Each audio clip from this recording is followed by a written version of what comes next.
How long in your life have you been homeless? Maybe like 10 years, sir. Any particular reason why? I'm an adult, Corona hit, and I became homeless. You're homeless because you wanted to be homeless. Court is going to sentence you to.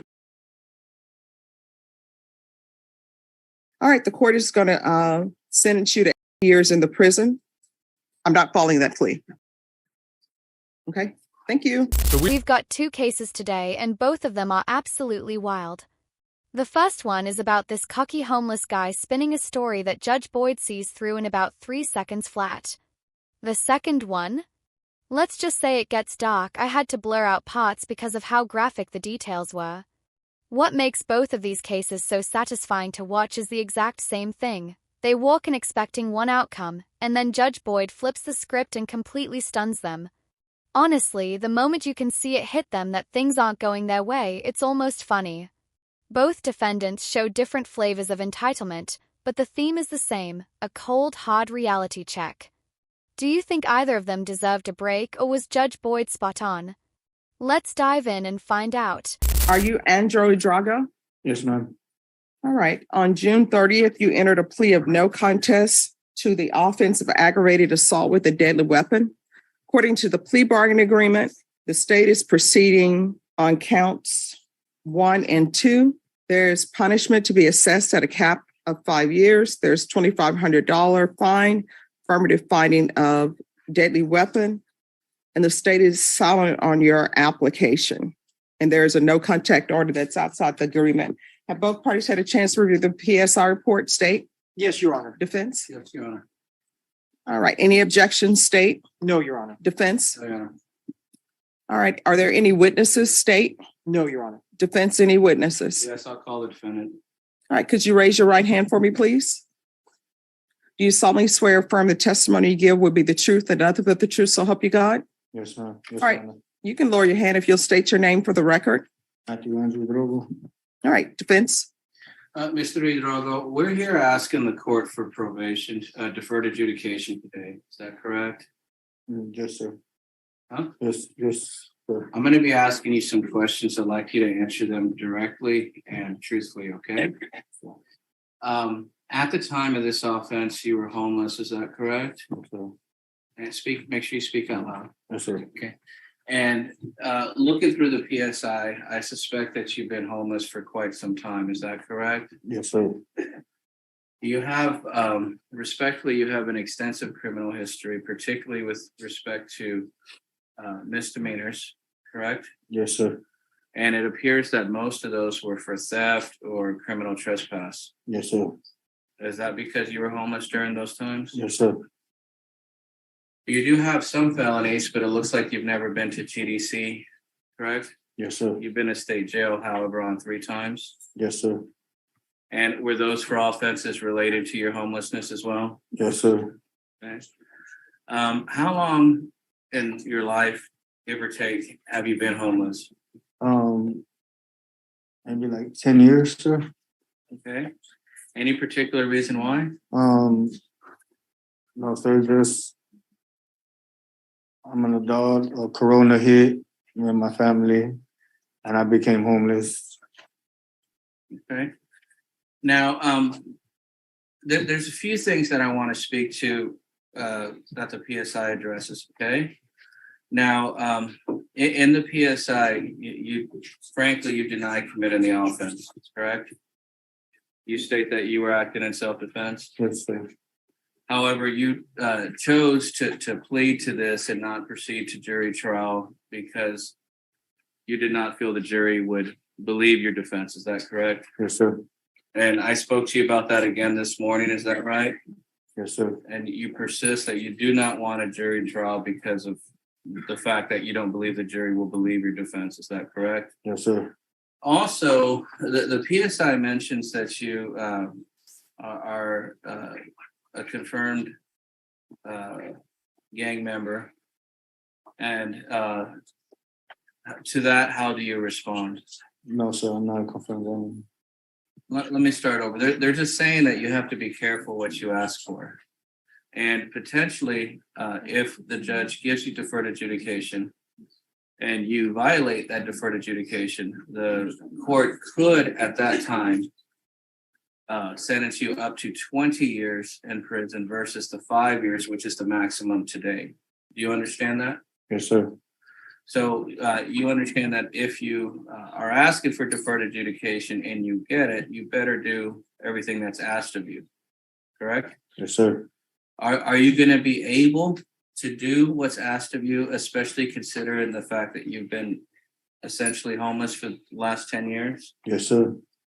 Would you remain homeless if the court gives you deferred adjudication, or do you have plans? No, sir. I got a place to stay Where? with my mom. Okay. Respectfully, why have you not stayed with her up to now? Because I was trying to look for a job, but I was homeless, so I just stayed roaming the streets, just try to keep her safe from corona, because I probably thought I had corona too. But I guess I don't have it. So, but going forward, if you're given an opportunity on deferred adjudication, you've decided and your mom has agreed that you'll reside with her. Yes, sir. I'm really not buying this guy's story at all. He's trying to explain why he's been homeless for 10 years and he actually blames it on CO, even though CO didn't even exist until 5 years ago. That kind of excuse immediately tells the judge you're not serious about accountability. And it's not just the excuse, it's the attitude. His leaning back like probation is some kind of favor the court owes him. But probation isn't free time, it's a deal with the court. One slip and you don't start over, you go straight to prison. Judging by his vibe, I don't think he'd last a month without messing it up.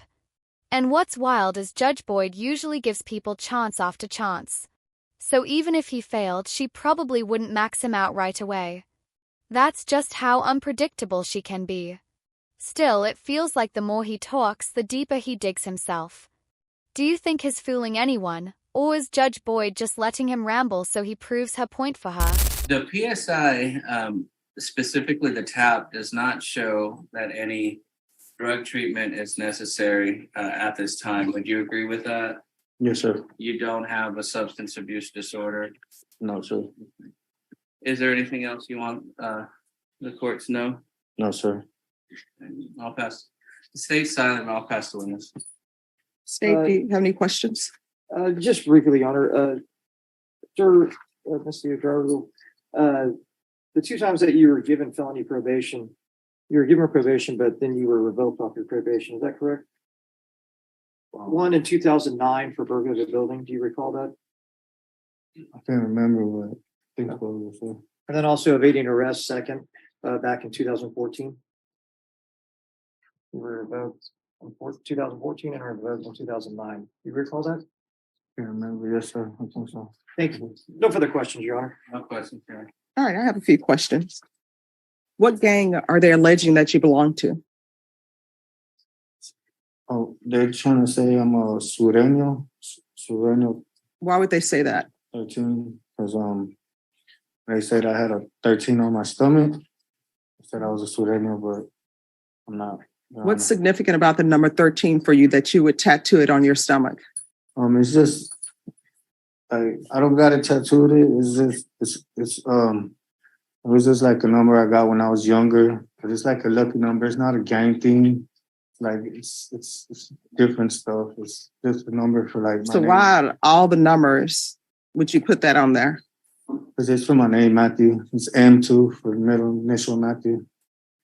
Just a lucky number 13. I'm not affiliated, Your Honor. Yeah, I don't know many people who just put 13 on their bodies because they think it's lucky.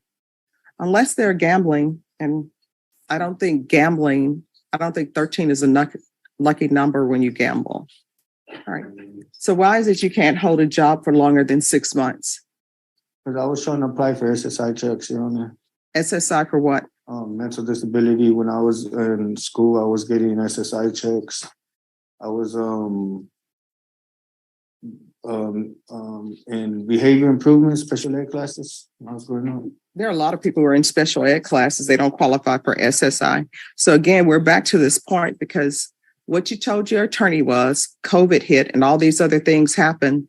And that is why you were homeless. Yes, Your Honor. But I don't know how you can not be homeless if you're only working 6 months at a time. So again, we're back to the question of why is the longest job you've ever had has been for 6 months? Because I had it for 6 months and then I stopped and just became homeless. So basically your homelessness was a choice because you stopped working at whatever job you had. You stopped working at 6 months. I tried to get SSI too, Your Honor. No, you don't. So what ends up happening is you have a job for 6 months. Did you have a bank account? Oh, Your Honor. So you have a job for 6 months, you have no savings, and you decide to quit your job in the hopes of getting SSI. Yes, Your Honor. You don't, and you end up homeless. Yeah, I didn't get it because they had me on hold. They said I signed out the papers and everything, but they said it would take anywhere from like a year. I was waiting for like a year, Your Honor. All right, so Mr. Drago, I'm focusing on why you're homeless because you're making it seem as though you're homeless because things happened to you, not because you did certain things. So it appears to the court, and I want you to correct me if I'm wrong, you're homeless because you wanted to be homeless. You had a job, you have been working it for 6 months, you decide to quit that job, you have no money in your bank account, and so you just become homeless. Because I thought I had corona, but I didn't have it, Your Honor. So you didn't have corona, Yeah. so then that excuse is out the window. That's when I got in trouble. So you were just homeless basically because you wanted to be homeless. Yes, Your Honor. Now let's get to the next question. So the complainants in this case, were they eating at a restaurant? No, Your Honor, they're pulling up to a restaurant. All right, so they're pulling up to a restaurant and you disturb them, asking them for money to support you, right? Yes, Your Honor.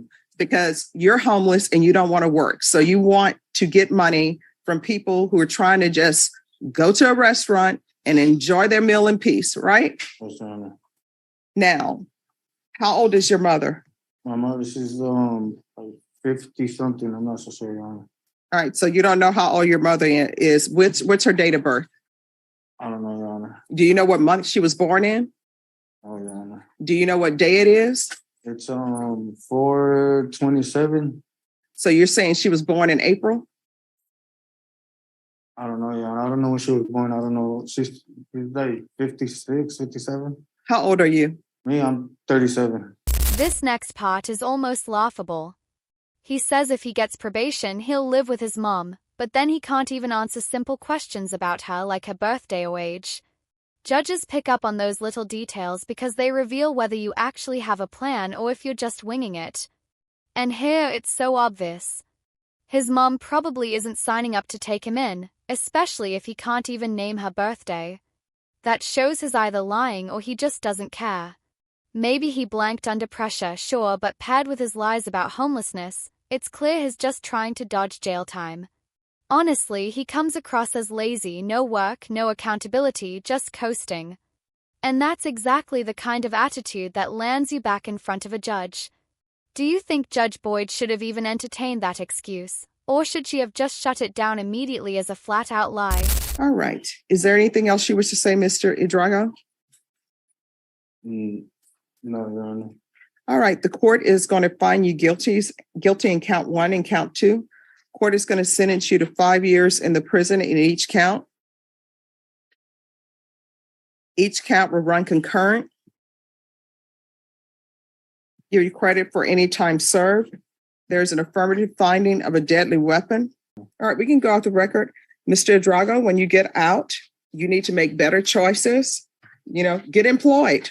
If we want stuff, we have to work for it. I know people think it's okay to come up to people and ask them for money, but sometimes people don't want to be bothered. They're just trying to spend time with their family. You understand? Yeah. Good luck. And are you David Newman?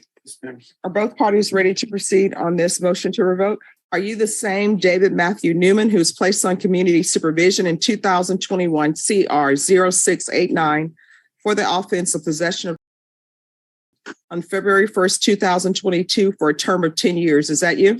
The defendant, David Matthew Newman, did then and there fail to comply with the instructions of the Bexar County Community Supervision and Corrections Department programs, and that the defendant failed to comply with the instructions of Lone Star Offender Treatment Program, his court-ordered sex offender treatment program, and that the defendant was suspended from treatment for failing to abide by treatment program rules in violation of condition 13B. How do you plead to that? True or not true? True, ma'am. State.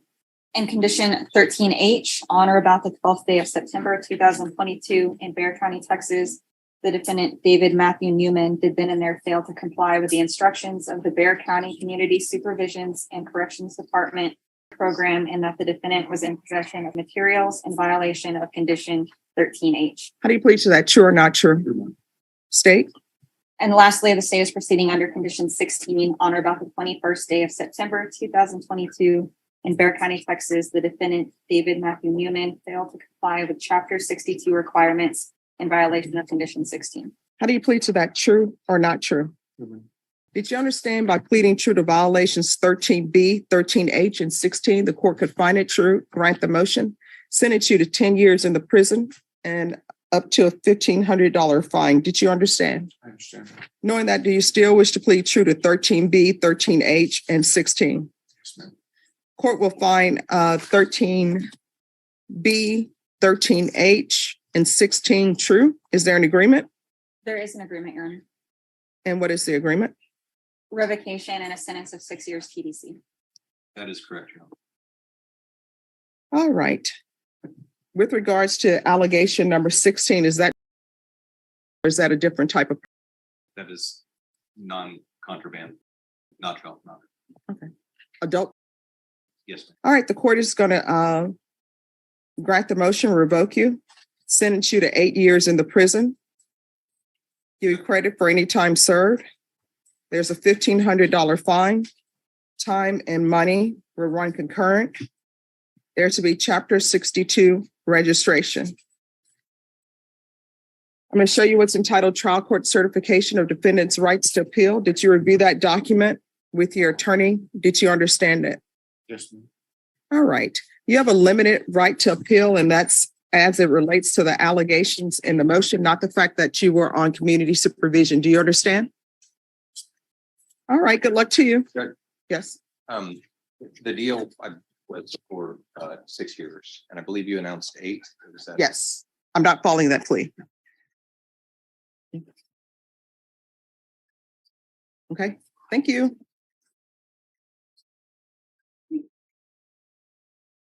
So yeah, if you think you can play games in Judge Boyd's courtroom, think again, because neither of these clowns got away with it. The first guy got exposed for his nonsense. And the second one? That went from bad to worse fast. The deal on the table was 6 years, but Judge Boyd gave him 8. You could see it on his face the second it hit him. And honestly, I don't blame her one bit. His whole demeanor was off, awkward, smug, even kind of creepy. And here's the thing, judges hate feeling like they're being played. If you show up disrespectful or sketchy, you're only hurting yourself. Big picture, if you can't show respect to the court, don't expect mercy from it. Point blank. Do you think Judge Boyd was too harsh, or was she right on the money? Let me know in the comments, and thanks so much for watching.